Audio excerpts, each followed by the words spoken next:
Okay, so Alexis, I heard you say Yes, I would this. like to go through those. Is this good for you too? Okay. Are you just learning art history for the heck of it? Yeah, well, I'm thinking about taking it next year. So Really? Yeah. Nice. Nice. Okay. So, I thought you were a senior. No, That's her brother. yeah. Do you know Justin? Oh. Okay. I thought y'all were twins.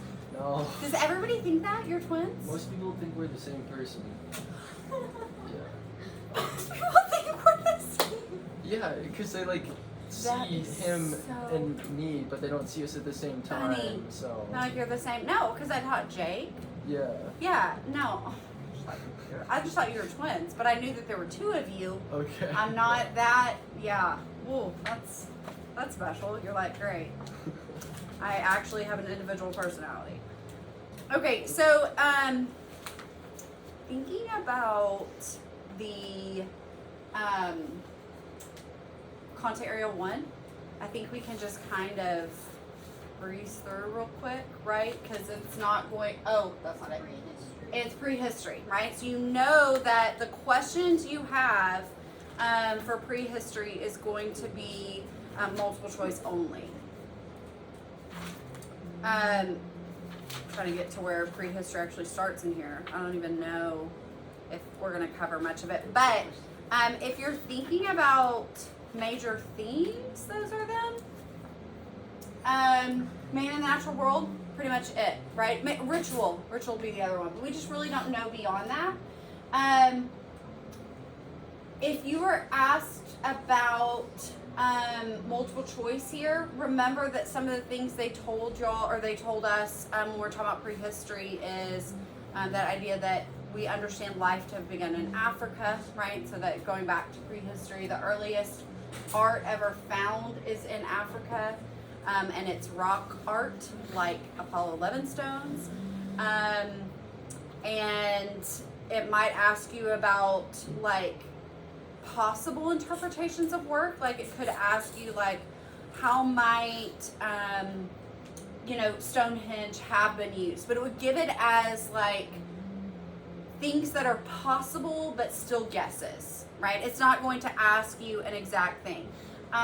Any of the oldest art we see is going to be African or Asian, right? You're not going to see like a North American prehistoric work. Okay, so the oldest work is going to be African or Asian.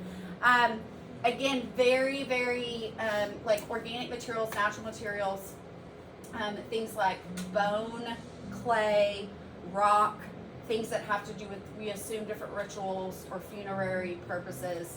Again, that's going to be multiple choice only, we assume. And so when we start, like, these are all the time periods we go over, right? And we might still be in postmodernism. We just don't know for sure. We won't know for a long time. We might never know. It'll be after us. So when we talk about contemporary, if, like, let's say you get a contemporary work on the test that is an FRQ, and you feel like you need to give the contemporary work from last year wasn't from a list, but if you feel like you need to give identifiers, the closer it is to today, the more specific you need to be on date, right? And so if it's from 2010, which is our latest work, right, 2010, 2011, and you say it's from the 1980s, that's a pretty big difference. But if we're talking about ancient Near East, they're only going to ask you to be within 1,000 years, right? Because we have a very different understanding of time. So I would say, be as specific as you can, but don't be afraid to say like, oh, this is from the mid something, if you don't know for sure. Contemporary, again, I would try to say, all our contemporary work was 90, and well, I guess it started with 83, 84, and then up to 2011. So if you can kind of remember if it's at the beginning or the end, that'll help you remember for date. Or maybe you can remember when the artist lived, something like that. Other than that, approximating is fine, especially if we're thinking about the further time period. But prehistory, again, 30,000 to 500, you're not going to really be asked a question that's FRQ about that. Okay, big picture idea with the ancient Near East. So if we go back and we look at what has been an FRQ. Do you think there will be an FRQ over content area 1? No, never. I don't Because think it's so. hard to, like, guess what it's from Right, one right. time. I don't, I mean, they, like I said, they haven't said that for sure, but everyone I've asked or talked to about it has said no. Yeah. But if we look at our list of things, right, we can just assume here at the beginning we're not going to have content area 1. But we haven't had anything from this work, White Temple and Ziggurat, all the way to Hellenistic Greek art. That's a long period of time. It's 2,500 years that they've never had an FRQ about. So this, any place we see a gap like this is where I would be thinking, okay, your time's up, right? Like, because we just had these 250 works, and I doubt they're gonna double up yet. Yeah. How many years back is that list based? The test was redesigned in 2016. So this goes to 2016.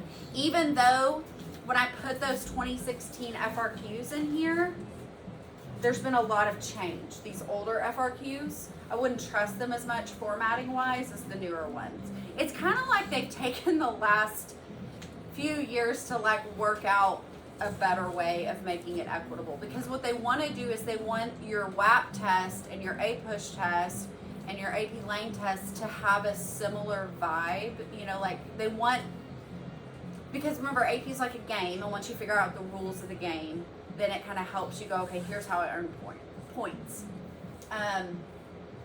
So that's why I think that that's kind of glaring to not have, like, never has had an ancient Near East, never has had a Egyptian, which is part of the ancient Near East. But man, that would be such a gift if y'all got like an Egyptian FRQ, would be amazing. Now, the only other way I could see something prehistory coming up, and again, this kind of feels like a stretch, but like if they gave you a work from prehistory like this and tried to get you to how could it relate in terms of form, right? Like visual evidence only, because we don't have contextual or function that we know of for sure.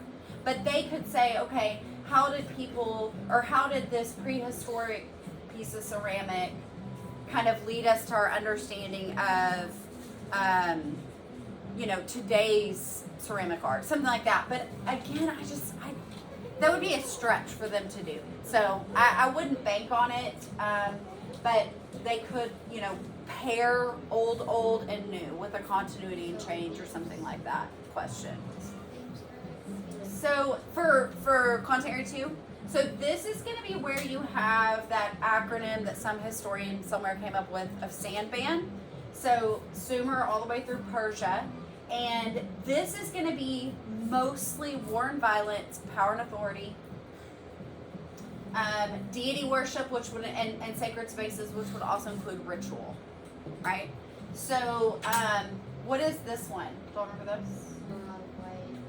White Temple and Ziggurat. So really what's left is just this part. And then the temple was up on top, the cella, right? And you had that bent axis. You had to walk around to get up in there. Yeah, it was like supposed to be like a kind of sacred, like spiritual. Yeah, exactly. So even your process for going up to the site is a sacred, spiritual slowing down. And I think intimidation, right? Because remember, only priests were really allowed to go all the way up. Otherwise, you'd have to have like a handoff situation of your work. And then ritual objects like this little Sumerian men, this idea of bringing an offering that is like an actual 3D object and being like, okay, I'm going to leave this here. Not like in most faiths today, people leave money, right? It's not a lot of like, here's a stone carving.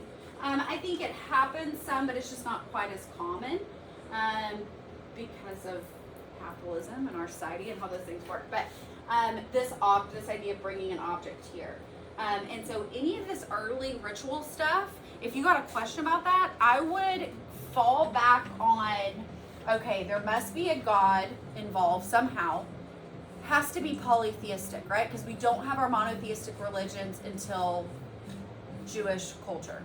So you could say words like polytheistic. You could talk about how the gods they worship might actually be in a piece of stone. You could talk about bringing offerings.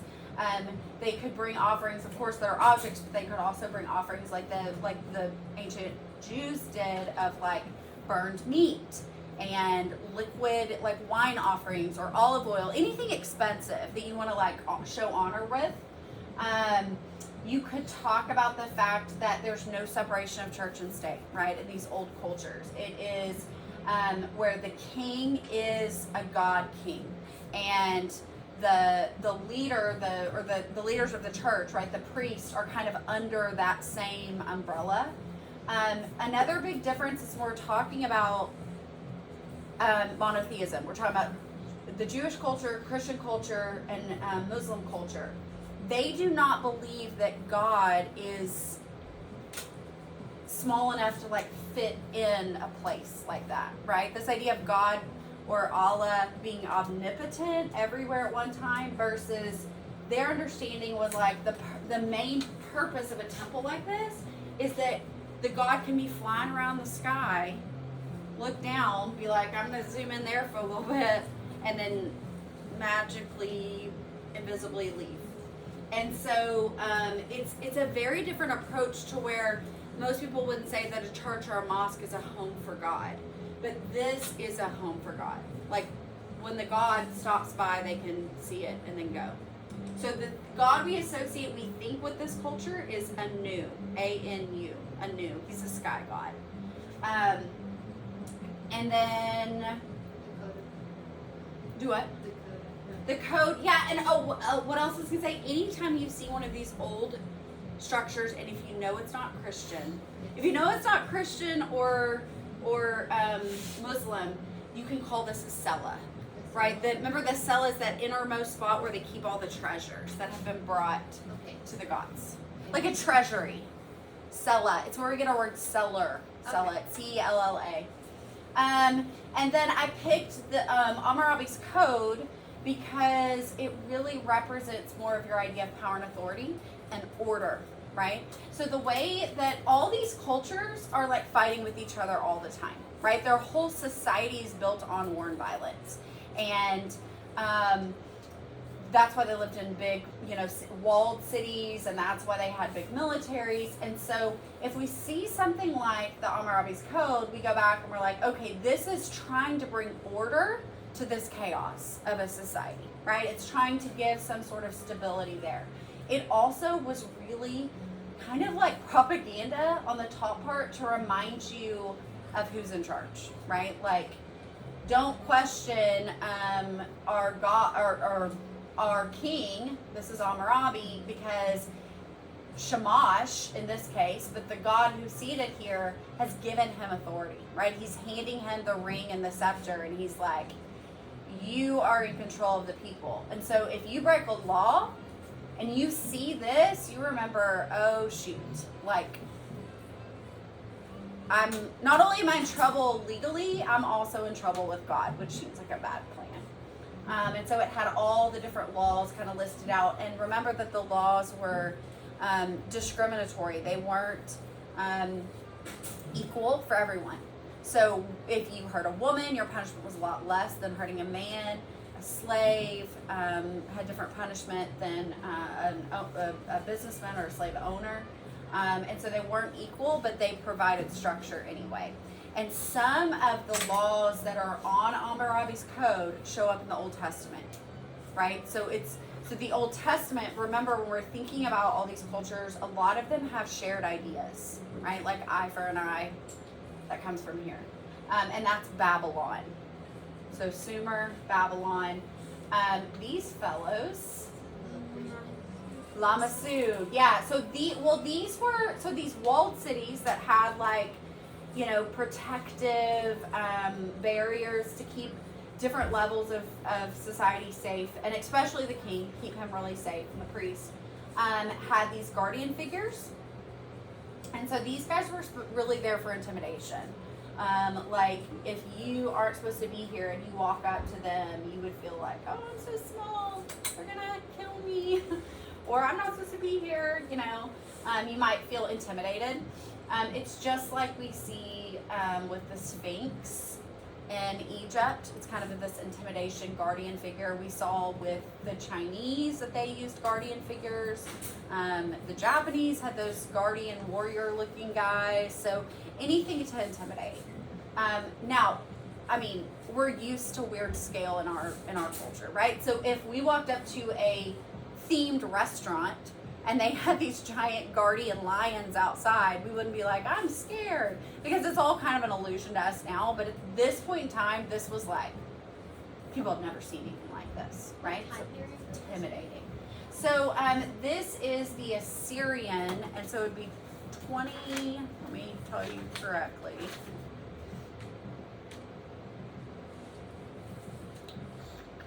No, not nearly as old as that. 700 BCE. So if you said 1700, 700, or what would be the other way? 300? No, 300? So you could say anything within that 1,000-year period. But remember, if you don't know time period, what identifiers can you give instead? Here. The culture. Assyrian.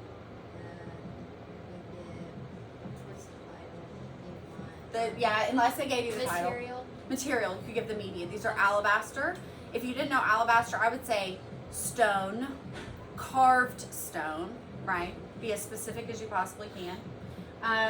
You could also, if you wanted to, throw in that it's from the ancient Near East. If you say ancient Near East, I would also try to say Assyrian. The Assyrian were the more violent looking depictions, usually is what we saw with Assyrian work. And then if you were going to describe it, therianthrope, right? Remember therianthrope is an animal-human combo. And then what's this little friend? Do what?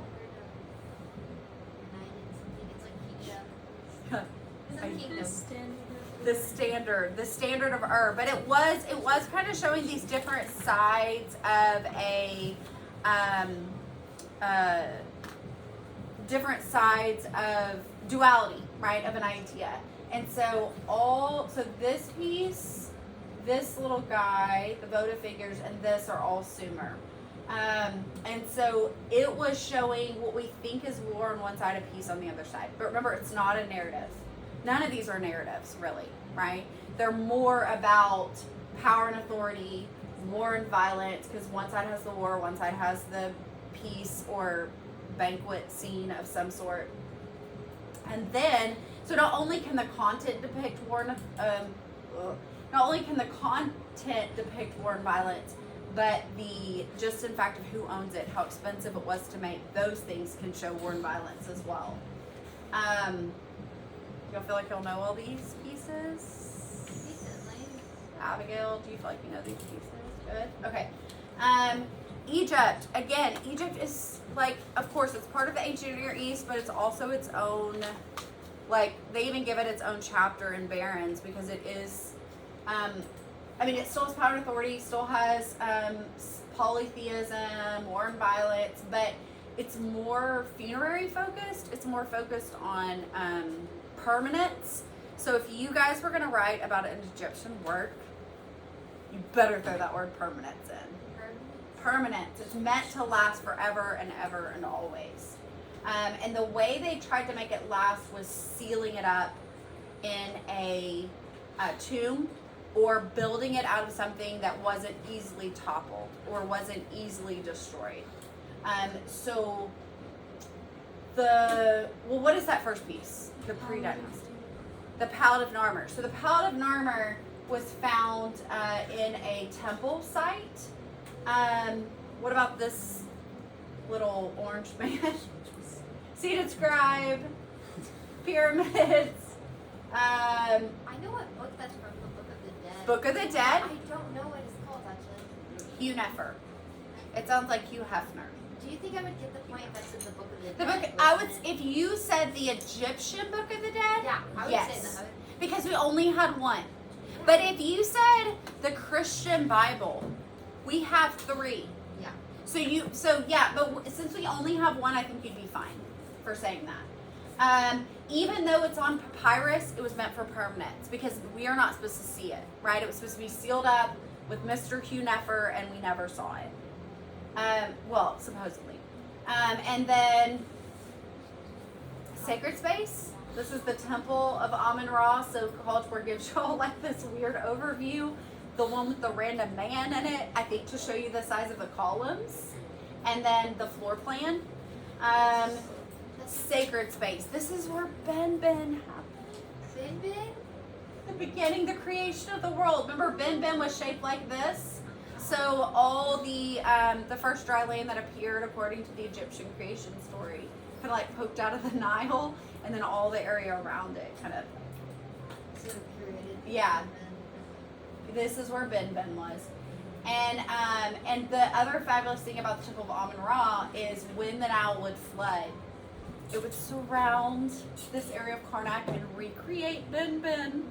So it's kind of like the Christian story of like Noah's Ark and flooded, and then after the flood was a rainbow. And so some people kind of see this like rainbow after the rain as being symbolic or like peace or the good part, God's promises. That's kind of what happened every time. It doesn't still flood because they figured out river control, but that's kind of what would happen here is every time it would flood, they'd be like, oh, remember our creation, right? And then the mortuary temple is a sacred space, but it's mostly memorial. It wasn't a burial spot. Would it be feminine? Because it was like. I think so, yeah, women, because she was a pharaoh and she wasn't supposed to necessarily be in that role, right? She had to make up stories about how she got there. Very convincing stories. Bless you. And then this is your outlier.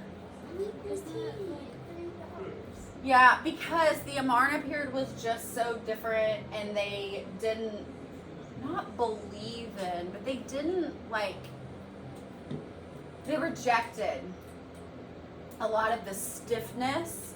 God, right? Yeah, because you're right, because he changed the religion.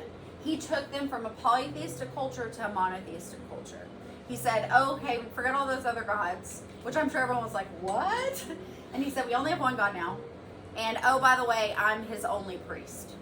So he became both head of the church and head of the state. And kind of just did whatever the heck he wanted. But all of his art is like droopy, curvy, androgynous. And then some of the ones that weren't on here, the Menkara and wife. You guys remember Menkara and wife? So that's the one with the husband and wife. We think they're husband and wife staying together with their arm around each other. What is it called? Menkara and wife. This. It's the one with the leg that's in front of Yeah, it, like this the guy power. with the Yeah. leg forward. And so, I'll show our friends who aren't here. Menkara and wife. So that's Old Kingdom. Because Old Kingdom was really like where they started figuring out this idea of a frontal, stable, solid Is that form. weird pose? The little side pose? The twisted perspective, yeah. In their flat work, for sure. Let's see. Both Egyptian and Christian have judgment scenes. Like a judgment. Day of the Dead, what should I say? A judgment day. See ya.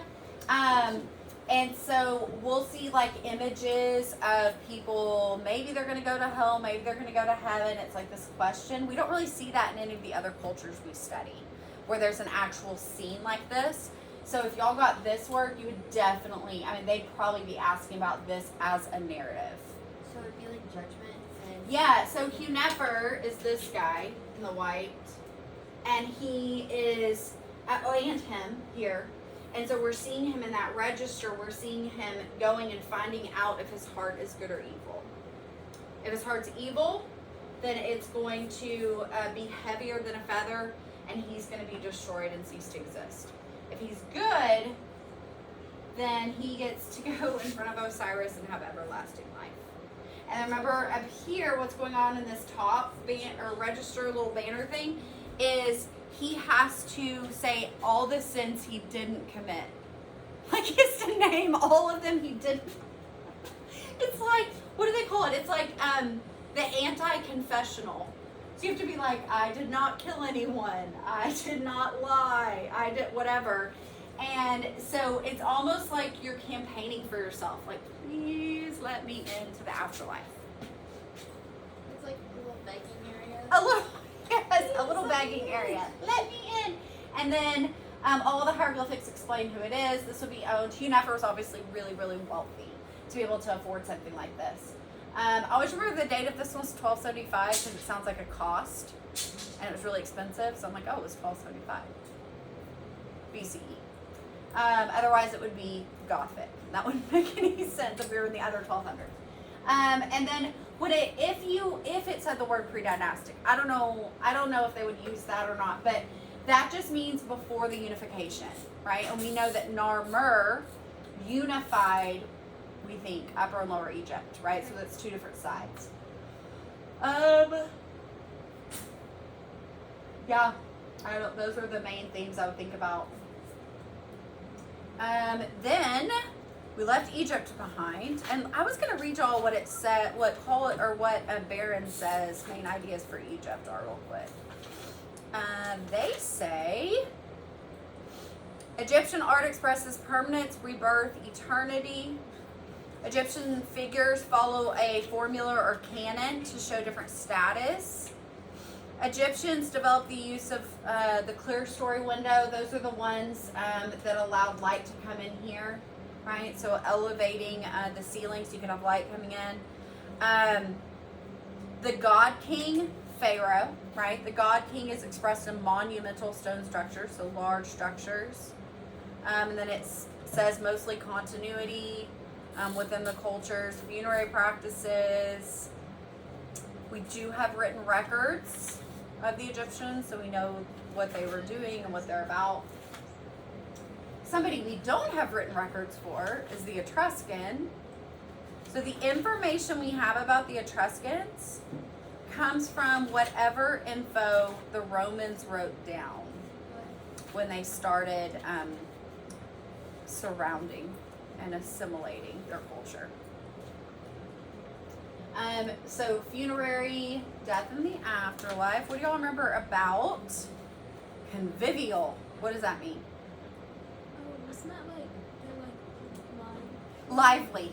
Like a lively, like an energized, like if you go to a party and it's convivial, it's like, you know, like upbeat and bubbly. The tomb thing has like Yes, exactly, Abigail. So the imagery, the content of what's in the tomb looks like a party scene. Looks like people having a good time. And then I'm trying to think how they would address this. I guess you could go continuity and change with it, although I don't know if that'd be the clearest.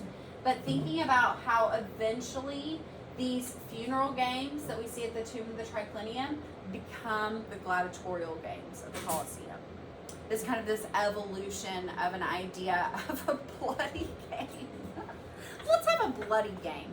And then that kind of morphs into the gladiatorial games. Let's see what what this book says. It says Etruscans preferred terracotta, stucco, bronze. So we have mostly clay work or soft stone coming from the Etruscans, and then we know that like the Temple of Minerva, they utilized some wood, and so we don't have it anymore because that's what happens.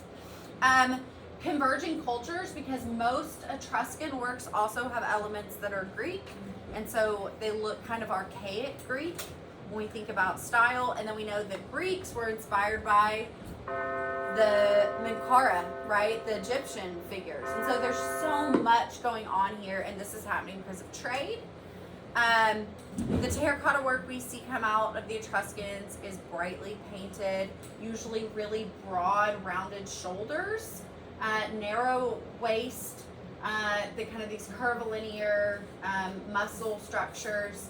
We do have some movement, like our Apollo stood on top, right, of the temple. And then I would even say, I mean, even though we know obviously the sarcophagus is a still object, you can tell that they are in the act of moving or that they've just moved, because you wouldn't hold your arm up like that for very long. And so it has that life, like you were saying, convivial. It has this life feel to it.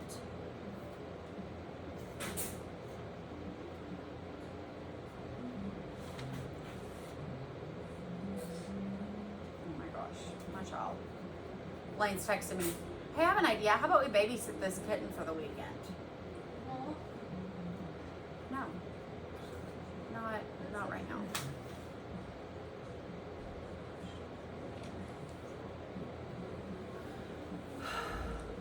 Okay.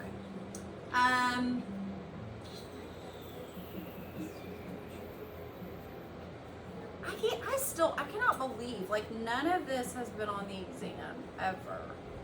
So number 12 through number 37. So you Such a think big group. Trustin could be on here? Yeah, I mean, it seems so gaping. What if they're doing that on purpose? Making you think that, like, they're gonna do They're like, something? we're never actually gonna put that on there. They're evil. Just kidding.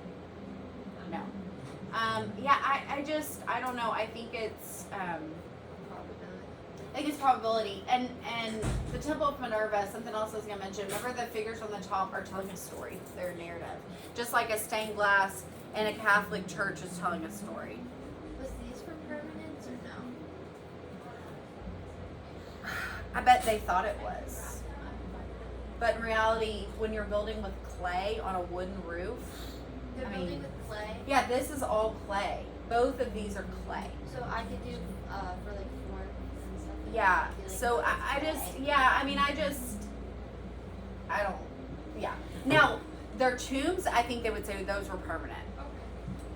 Those were meant to be. I mean, anything funerary ideally should be permanent in these older cultures. Y'all feel good about the Etruscans? We don't know their language, but you could really talk about their influences being both Egyptian and Greek. Oh, okay. This is kind of interesting. In most Etruscan sculpture shows an awareness of Greek archaic art, although the comparisons only go so far. In Greece, Koros figures were carved stoic and proud, with an occasional smile to give life. For the Etruscans, whose terracotta work was brilliantly painted, figures move dynamically in space. They're aware of the world around them. Both cultures emphasize broad shoulders of men, stylized hair, but the Etruscans avoid nudity, but the Greeks do not. Okay, so And the Egyptians don't do nudity either.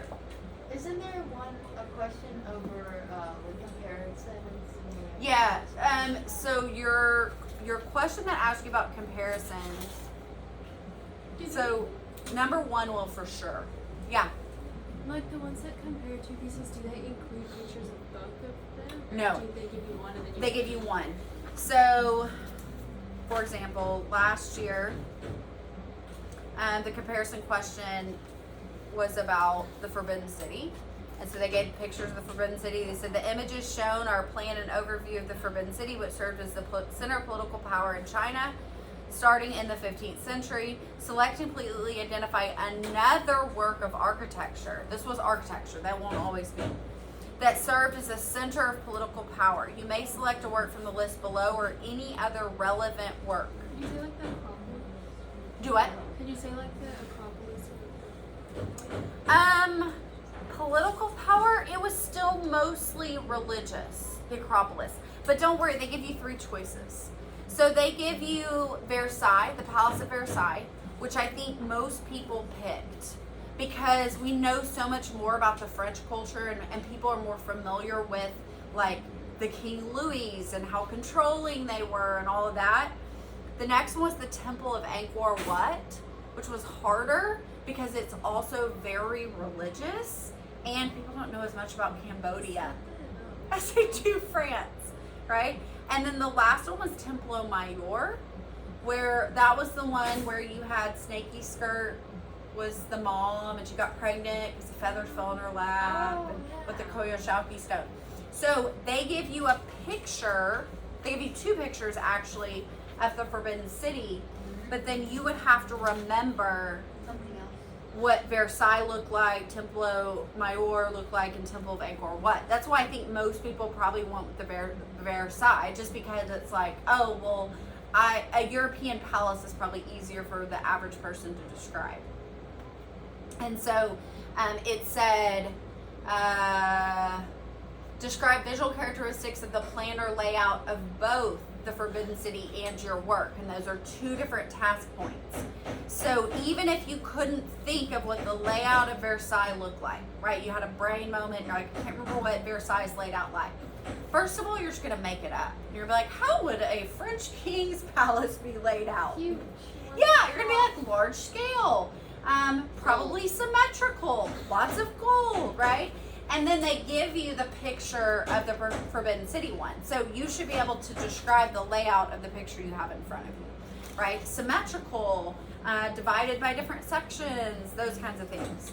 And then it asks two similarities, and then it asks for one difference, and then it asks for context for that question. Now again, the average score on one of these eight task questions is a 4. So you're trying to get 4 or better. I mean, you're trying to get 8, but just know that you might The not. last task is the only thing I'm confused on. Like, how am I supposed to be like, oh, well, here's This, the- the last task on Q2, Yeah. the visual one, yeah. It's the hardest one. So basically, what I would try to do on that last task, like we practiced today, the complexity task.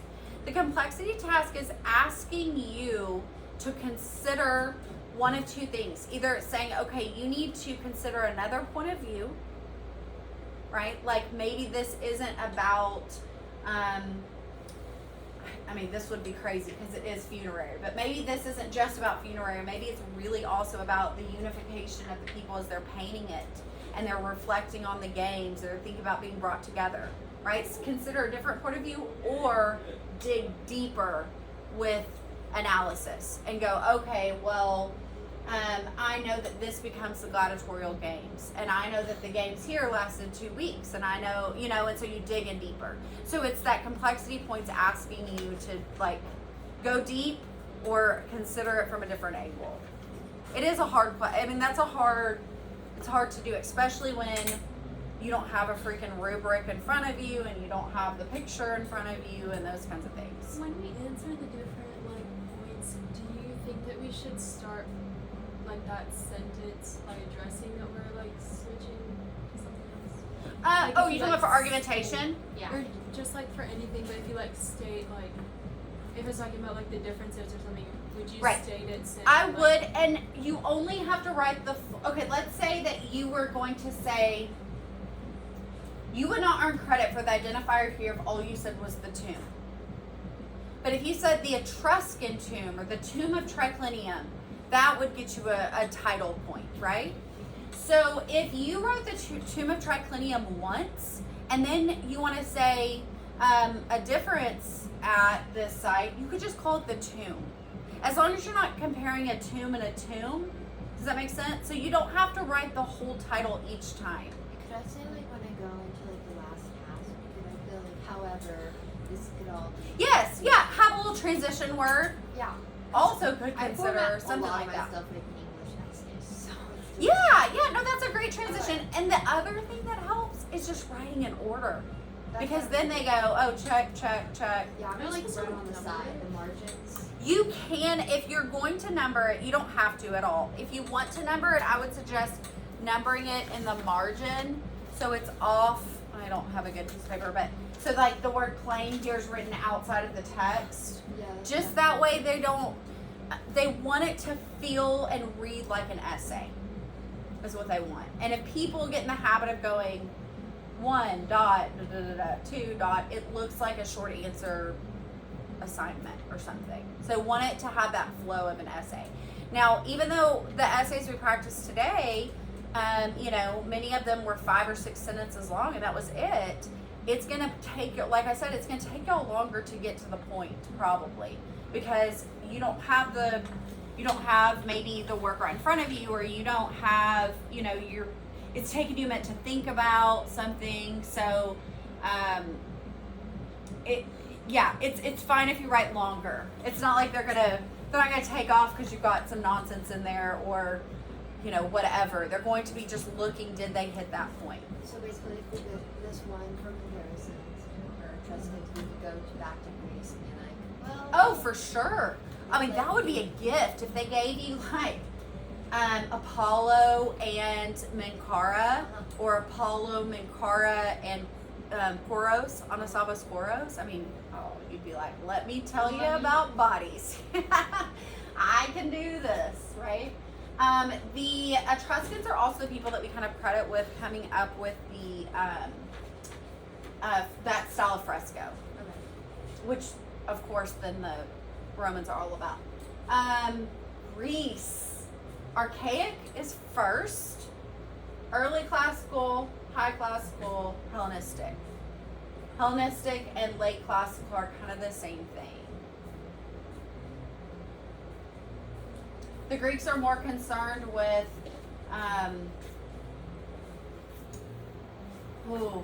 they want you to kind of celebrate who you are as an individual, but you better fall in line when it's time, right? Thinking really about how they keep the mass of humanity together. Hey, We're here. they're all but there on the window, or not on the window, on the table by the window. Thank you. What's the structure, the archaic one? It's terrible. That's the freaking picture they give y'all for the agora. The agora, I don't know if those pictures are any better. The agora is that public space. Hey, It's the one in Athens? yes. The public space that's at the base of the Acropolis. You have the Acropolis on top and the agora at the bottom. Wait, so what's the one under it?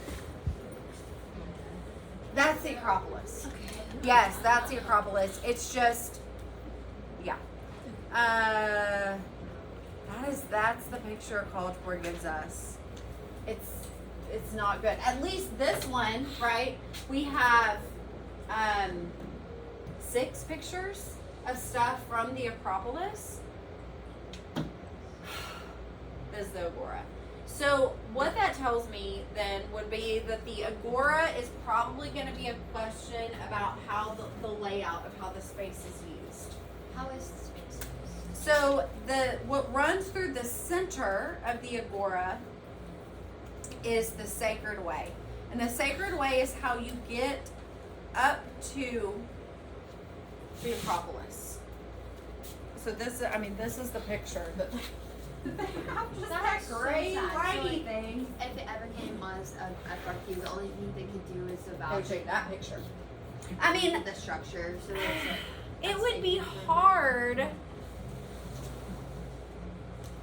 So They is can there, only like a water plan or something. It looks like a technical drawing. Yeah. Of like some piece of machinery. So yeah, that one's hard. Now it is in ruins, but there is some structure there. So I'm not sure why they went with that picture. Again, I'm gonna assume that they would want you to focus on path. And so that main idea of the Agora, and I'll read you what it says here with the Agora. They call it a plaza. At the base of the Acropolis has commercial, civic, religious, social, ceremonial So buildings. is this basically a normal little like city? You know? Little city center, a place where you vote, and take your mail, and Go get shopping. have your court cases. You go jury duty there. Go to church probably there. Yep. Or something. And then the Panathenaic procession. Yes, because they did have altars there.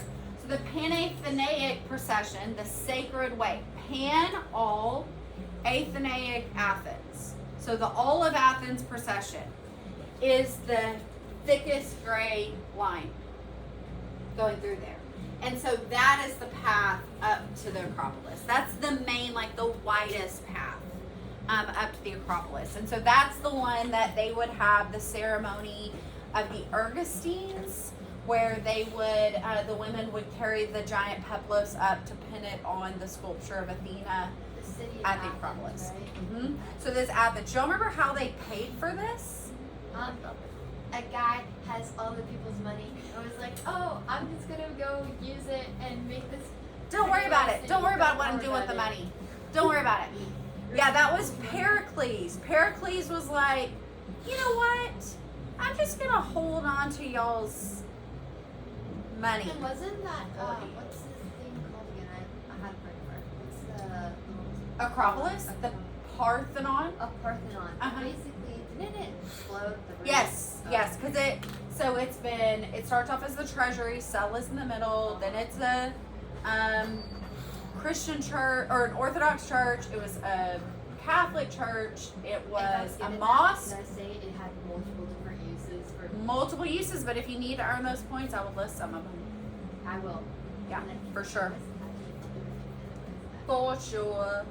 The other thing about the Acropolis, so if we think about the Agora, right? The Agora is the space at the bottom, really, really focused on where the public are. A place, they call it a place for social discourse, right? Working out ideas. I associate with the philosophers. When we think about the top, the Acropolis, right? High up, acro, high up, like acrobats. The Acropolis is really more about taking offerings and for this kind of large public rituals. So you would show up here with an offering, you would burn an offering maybe in one of the outdoor altars. There's something here that's like performative in a way. The Acropolis would just go to places, the Acropolis would be a place that you would go very intentionally for a religious purpose. The Agora, you might be there to pay your water bill, it has, all these different functions that are more, like a city hall. Could you compare the Agora to the Forbidden City? What's the purple notes on here? I don't remember what I was doing there, honestly. No idea. I'm like, maybe I need to memorize those just in case you had some. Right. I think because the Forbidden City is mostly residential, the ones that this book says are one of an African mask as a performance, right? Walking through with that gown, or the Kaaba as a place to go on a pilgrimage, like bringing a. But I think anytime you're thinking about a religious ritual, there's a lot of crossover. Is it like all religious rituals, things like the pilgrimage? It's like Yeah, trying- pilgrimage comes up in all these different it's basically faiths. like Nirvana, like trying to reach like Yeah, it's either that or it's this concept of like, well, you want to better yourself somehow, Uh-huh. right? And sometimes it's performative. We all know performative people who do something that you're like, you're just trying to get attention. But it can also be that idea of devotion.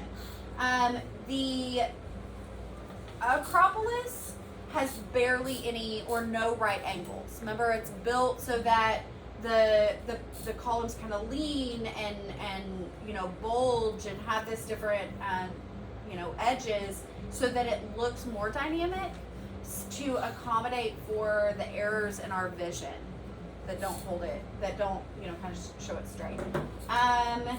So archaic, stiff, solid, look very Egyptian, frontal. Early classicals, more realism. High classicals, where they really start exaggerating to make more ideal. And then Hellenistic is right before, it's Alexander the Great, and it's right before you have this kind of the biggest spread. And so that's where you start to see drama. Then we went to Rome. Oh, I want to see what the book says main ideas for Greece are here. I'm just curious. What was this statue on the last slide? Which one? This one? No, yes. This is Canon, spear bearer, Doryphorus. Yes. These aren't great little things. Greek culture is rich in written literature. Okay, this is good. Greek art is known for its idealization and harmonious proportions, both in sculpture and architecture. So remember that if you just say something is idealized, that really doesn't mean anything. I mean, it means something, but it's so open to interpretation. Because ideal could be a tiny waist or a big waist or narrow hips or wide hips. It all is so varied. And so I would not just assume that idealized is going to get you that point for visual evidence. You've got to say ideal in that it is youthful, ideal in that it is muscular, whatever. So be specific there. Something else they said for you to know on here, there's an active exchange of ideas through the Mediterranean, right? Like they're being influenced by the Greeks, influenced by the Near East, influencing the Etruscan. Ancient Greek art is influenced by civic responsibility and polytheism.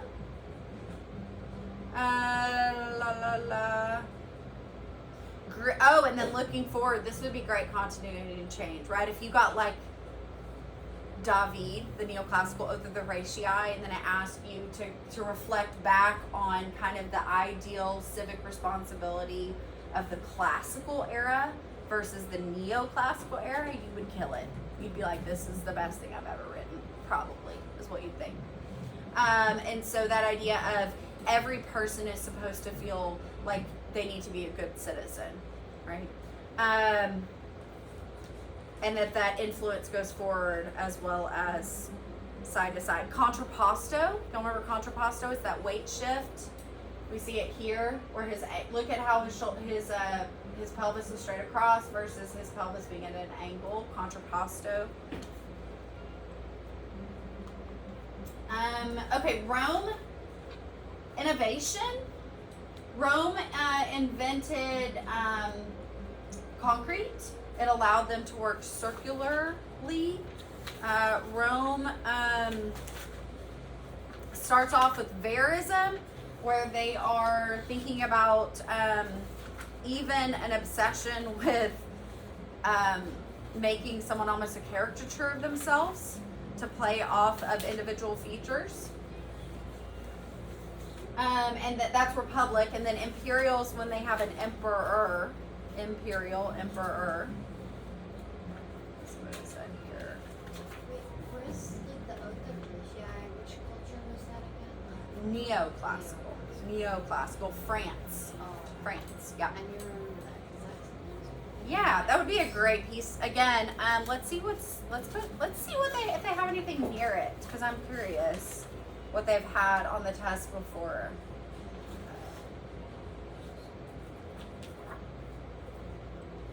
Where are you? Oh, okay. So they had George Washington, which was neoclassical as a choice, not as an individual piece. George Washington. The George Washington. So there's hope that there could be another Oh, sure.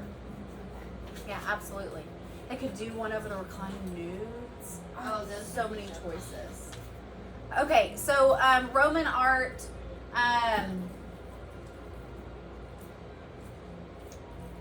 Roman art can be divided into following periods: Republic, Imperial, early and late, and then late antiquity, which is what we call early Christian. Roman art reflects influences from other cultures, right? Especially the Greeks, who were influenced by the Egyptians, and then also the Etruscans. Romans copied Greek objects, right? Remember, the Greeks work in bronze for the most part, and the Romans work in marble for the most part. Same exact sentence we saw, well, not exact, but same sentence idea we saw with the Greeks. Roman art is influenced by civic responsibility and polytheism. Roman art shows first Republican and then imperial values. Roman art shows a preference for large public monuments. We don't have large public monuments in ancient Greece. We have temples, right? We don't have these large monumental, like, Rome does. Rome has like fountains and equestrian statues, and they're more about this commemorating an individual. The other big thing about Rome is because they invented concrete, they could do the barrel arches. And because they had barrel arches, they could do the dome.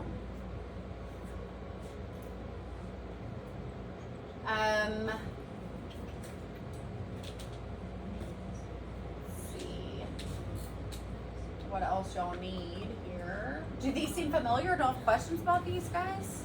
Guys? What over there? Trying to find that or what it was called, because I don't remember that one. It's near later Europe. It's the first part of later Europe, which is Continent Area 4. So one thing to think about also, I guess, here, I'm trying to think of like big I picture found stuff. it. I remember Oh, the good. story of it. It's like the Roman one, and it's like it's a war and the girls. And the girls, yep. So it was sorry, I'm yawning. It was a 3-on-3 battle. Yeah, it was just, Between and Alba it has, like, the and Rome. geometric, like the symmetry stuff, and it's like Yeah. the lines. Emphasis on symmetry and order. Uh-huh. So one thing to remember here, with the Greeks and with the Romans, the later we get before the culture dies, right? Your later periods are more dramatic and distorted. Okay. So Hellenistic, more dramatic. Late imperial, more distorted and dramatic. So the drama kind of comes in at the end of these cultures. And when does like antiquity come in?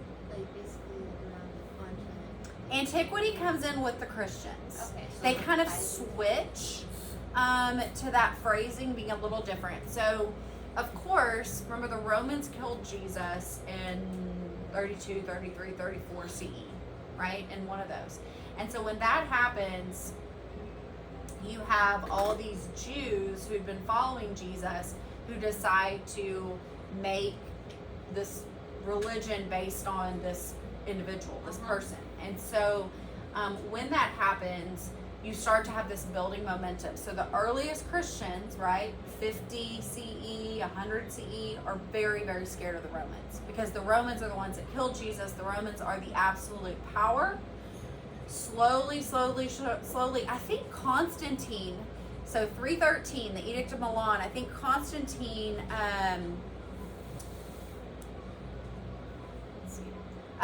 is the one who, it was his mother that became a Christian first, and then he was like, well, I can't have my mom killed. I gotta like, and she like talked him into it, and so they made the Edict of Milan, 313. So at that point, you start to have Christianity out in the open. Well, just like segregation or, anything else, just because it's legal doesn't mean there's no discrimination or there's no danger. So it still took a while, even from 313 till churches started getting comfortable enough to be like, oh, we can be out now. We can, so by 400-ish, is really where you have an embracing of open Christianity. All right. And then Islam is going to come around a couple hundred years later. Okay. So you kind of have that Islam is all around together. where? Like what time do you think that was? 600. I'm going to the mosque again tonight, the fancy one. You are? Are you Yes, excited for they're having an event. My whole family's going. Oh, A women's empowerment event, and I'm very excited. But guess what time it starts?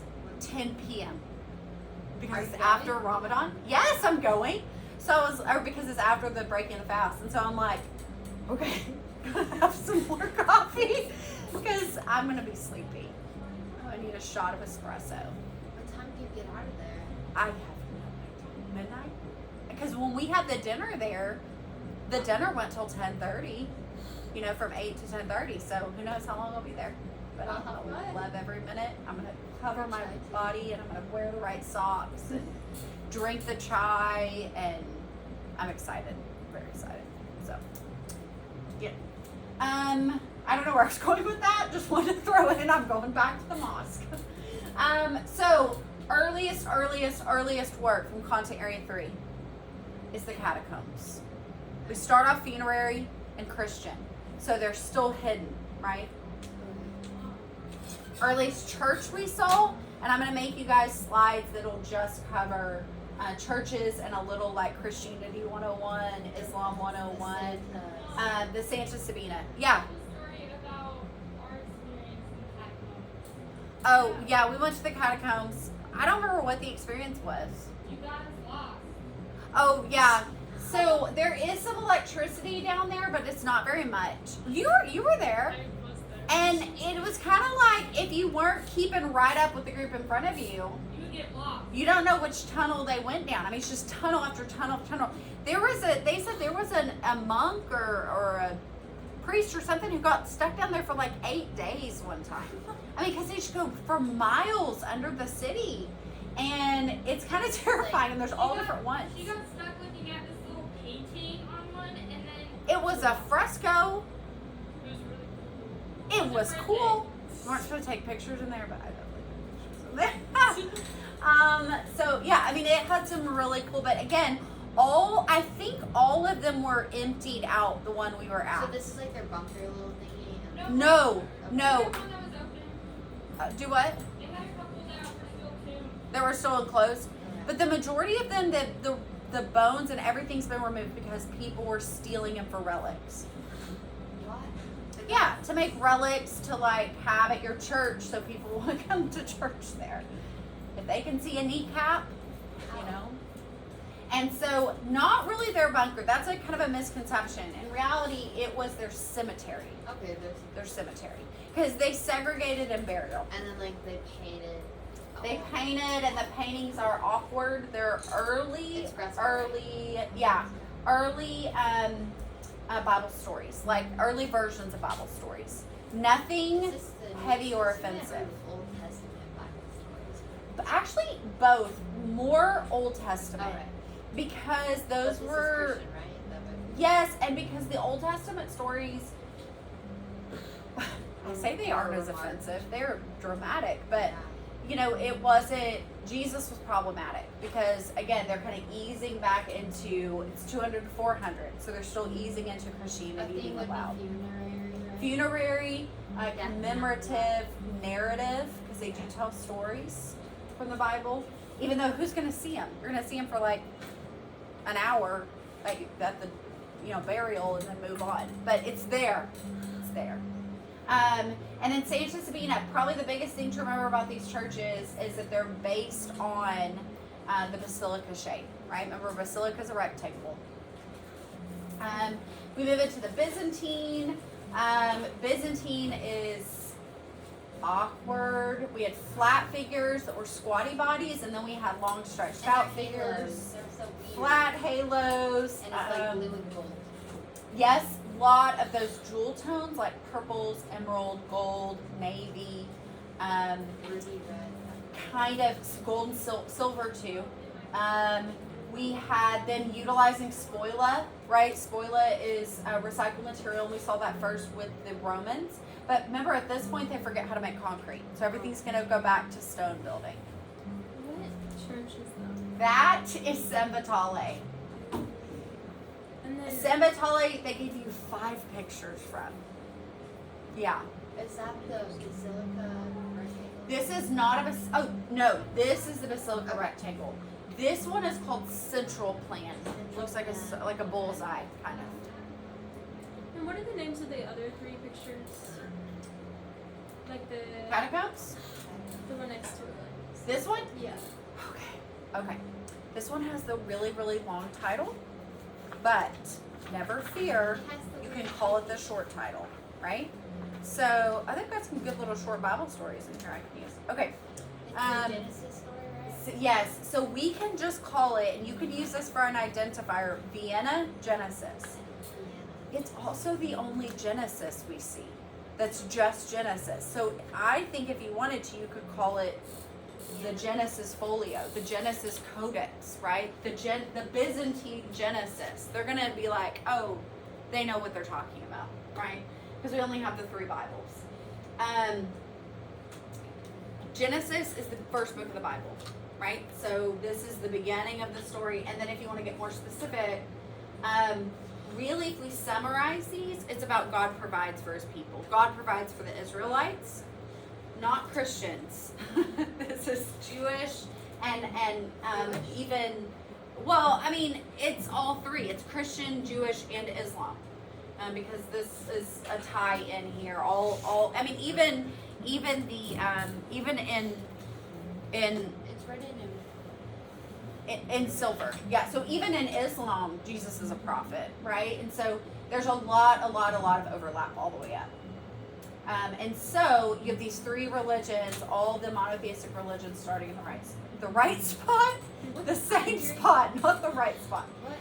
This is early Byzantine. I think it's 6th century. Hold on, is that?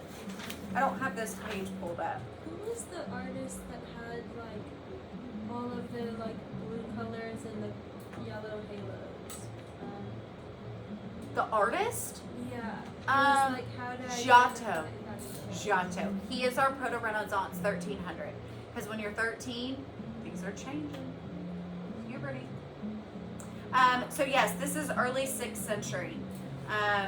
The Vienna Genesis.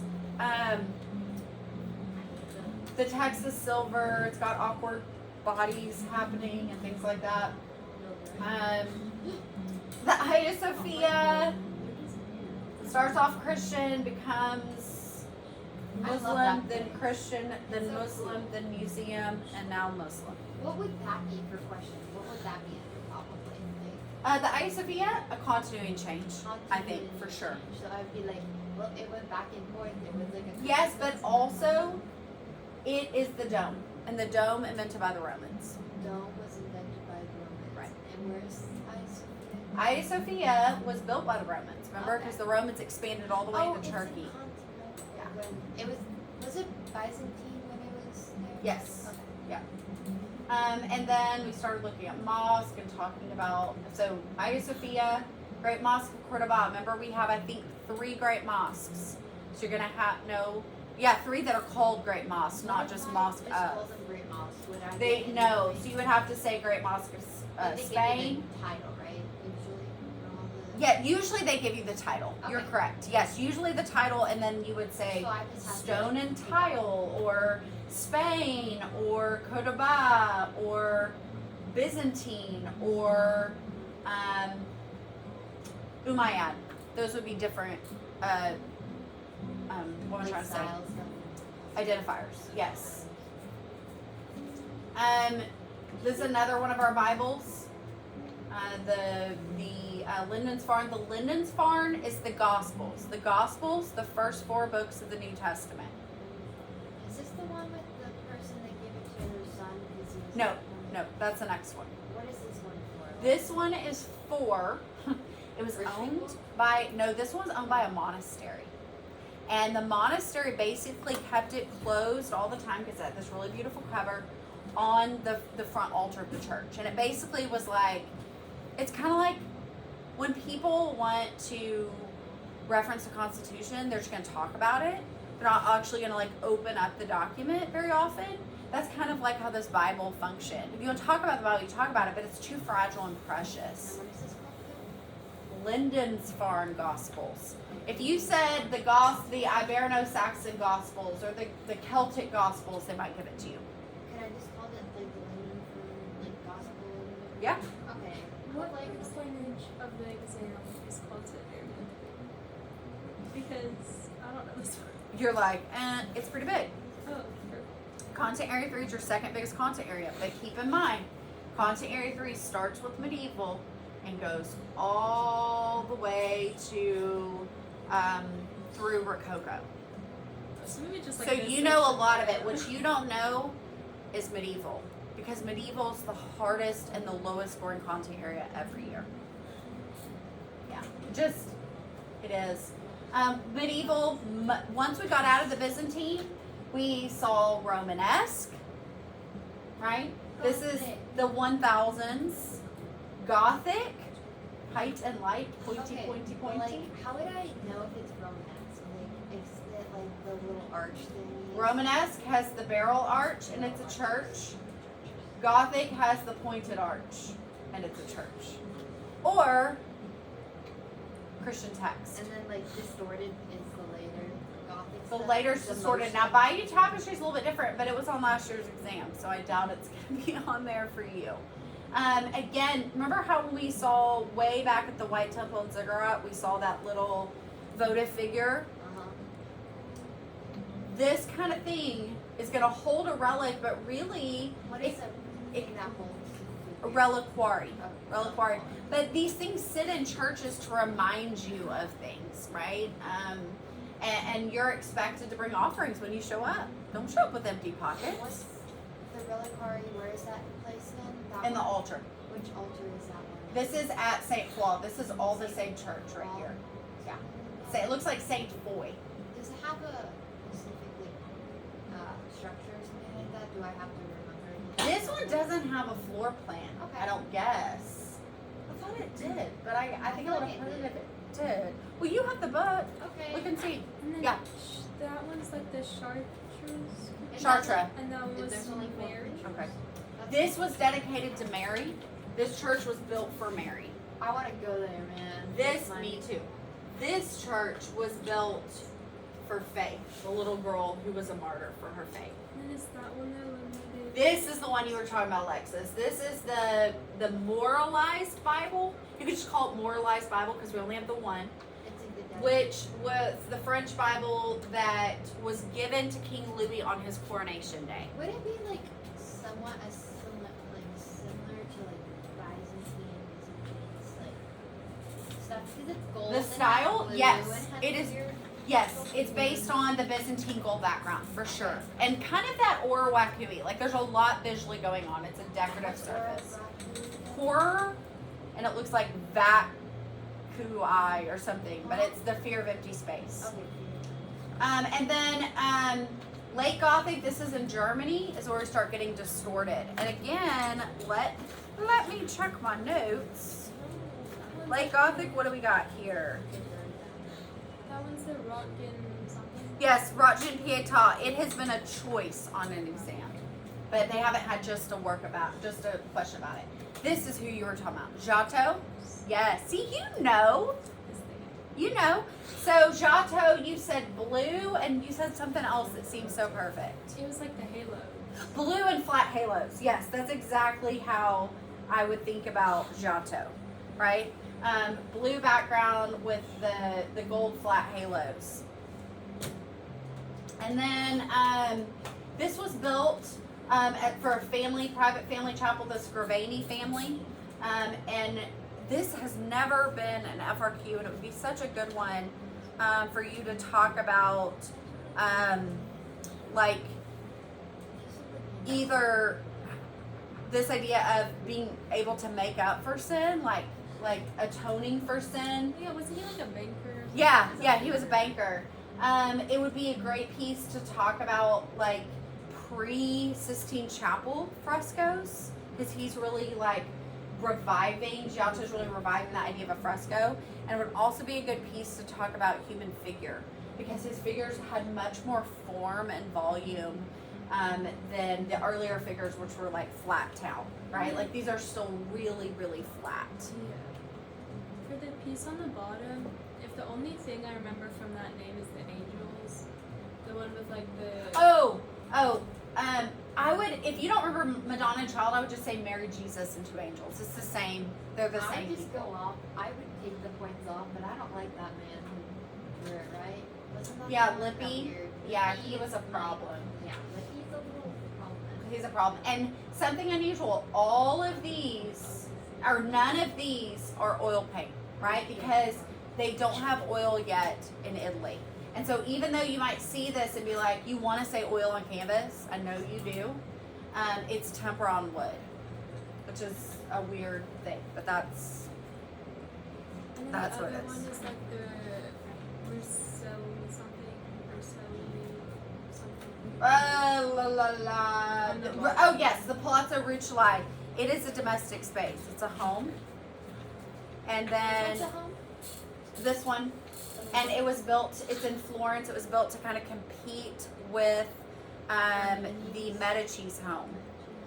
And then Pazzi Chapel is also in Florence. It's like your perfect little tiny circle square, and it would be a great one for them to give you about continuity and change, I think, because you That could. one had the stones that. too, right? Yeah, the Petrus Arena Yeah. stone. What's the circle thingies? And it has They're like- called roundels, and that was our first example of colored glazes on ceramics. But man, you could go circle squared, you could tie in the Pantheon, you could tie in, order and reason. It's so good. And then this David is the one that the Medici owned and they kept in their garden, and it looked very sassy. Does it have this more specific name or just? It's Just David. Donatello's that would be David. so easy. Just be It like, would be "Thank you, easy. David." Yes. And it has not been on the And the Plaza, what is it called again? The Palazzo Rucellai, that's the home. Yeah. So this is the Like Palazzo Roman. Rucellai, and they were like the frenemy of the Medici who owned this yeah. one. And then remember we talked about the symbolism, how David, yes, it's a story from the Bible, from the Old Testament, but David really represents Florence. It's like And their like the mascot. political like. Yes, it's their mascot. It's their It's mascot. their mascot. Right. And then, okay, with the Plaza Place, Uh-huh. would it be like with the like arches on there? Would That could be remind you of continuity and change as well, continuity because it's and linking change? you back to the Roman. Rome. Okay. If you guys see a barrel arch, here, here, here, here, here, I would here, just go back to Rome. just and go, be like, just claim it back to Rome. continuity. Remember, the Greeks built like this kind of doorway, Yeah. the post and lintel. Roman had the arch.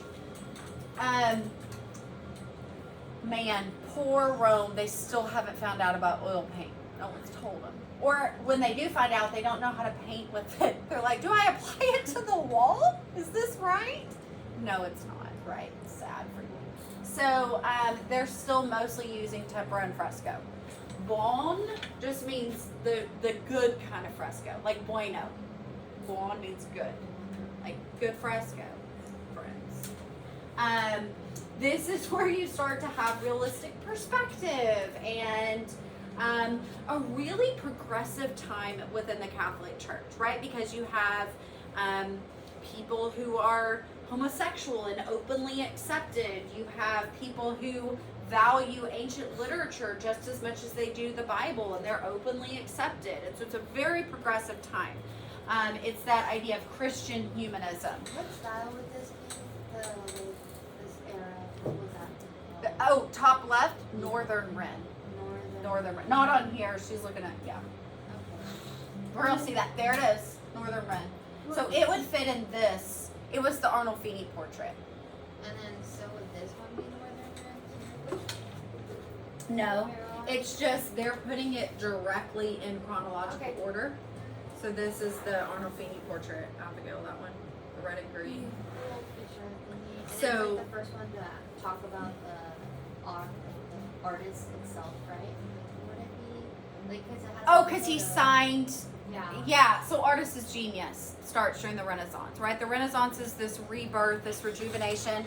Let me see what we've had about Renaissance. We've had the Last Supper, it's been its own FRQ. The Annunciation Triptych has been a choice for an FRQ. Like it was a list, you know, you could pick from. The Sistine Chapel, only the ceiling has been only this part right here. This part didn't show up. I could see them very much doing a question about the wall, the altar wall. Michelangelo. And when he did the ceiling, remember the ceiling was 20 years before the altar wall. So the style has changed from High Ren to Late Ren on the wall. Late Ren is what we now call Mannerism. Mannerism and this altar wall, this altar wall really kicked off and started Mannerism because he started painting more expressively, and all these other artists who saw it were like, I want to be like Michelangelo, and they start copying that. And so his friend Pontormo copies him. So this looks like the altar wall, and it's weird distortion and Where's that at? Like, gestural. So this is Mannerism.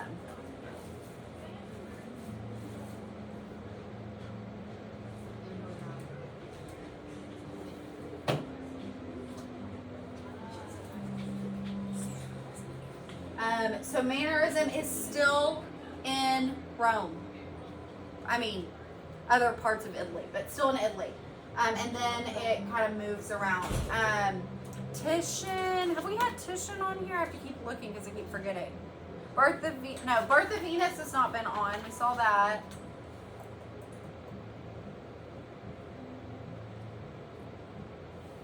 Why, y'all, my brain like turns to mush at the end of the day. It's okay. Hey, you have a long night. Yeah, party time at the mosque. Why can't I find, what number are you, Venus or Urbina? Where are you, Venus? Who can find what number Venus of Urbino is? Why can't I? Oh, there it is. It's cropped off. Venus of Urbino's never been on. What does the dog symbolize in that picture? Faithfulness. Faithfulness. Here and here. And in Both. Rococo, doesn't it symbolize like fidelity? Is that the same thing? Fidelity and faithfulness are the same thing. No. In Rococo, when you have the barking dog, where are we, Rococo?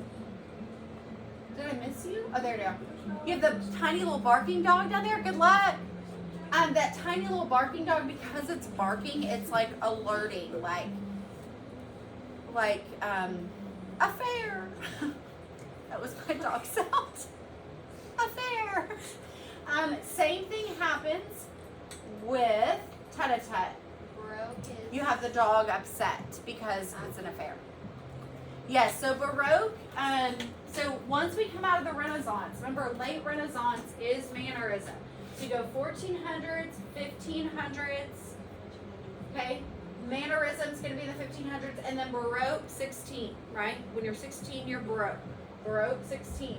Baroque is propaganda, okay? Except for the Dutch and British. Everyone else is doing propaganda here. Either propaganda for the church, that's what that is, or propaganda for the state. Or both, as we see in a lot of situations. Then we move into Rococo. So, I forgot where we left off. Oh, we haven't talked about Northern Wren. Northern Ren is for like the darker colors. Darker, richer colors because they're using oil first. Oil. And then what's the other things about?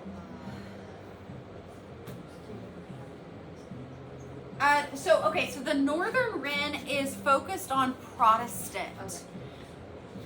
Okay. Italian Wren is focused on Catholics Okay. because we have that breakaway of Martin Luther, right? So that split, that contextual split. Both are technically excellent.